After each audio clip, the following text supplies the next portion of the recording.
Hi everyone.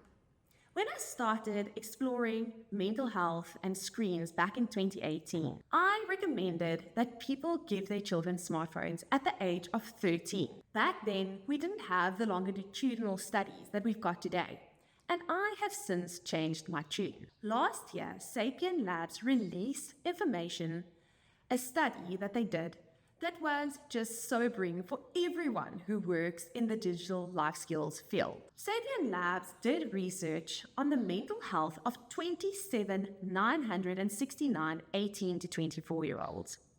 And they asked them at which age they were given a smart device, whether it is a tablet with Wi-Fi connectivity or a smartphone. Let's look at the eye-opening results of this worldwide study. Females who acquired their first smartphone when they were younger than age 10 had MHQ scores within the negative range of the scale, indicating a clinically distressed mental health status.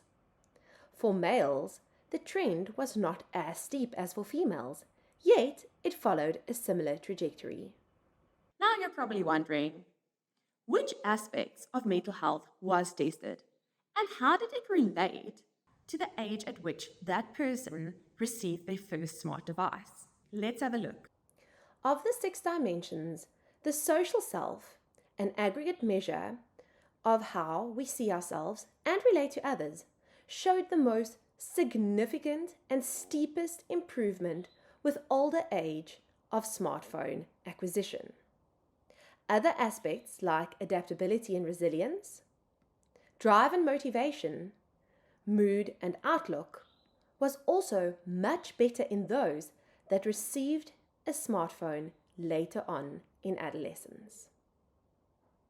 When looking at mental health problems in specific, they found the following. While many mental health problems decreased with older age of smartphone acquisition, suicidal thoughts and intentions decreased most steeply for both males and females.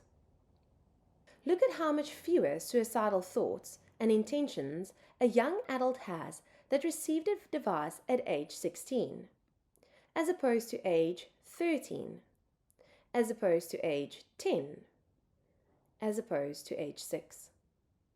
It's also important to note that both those with childhood traumas and adversities and those without were impacted in the same way by the acquisition of a personal device.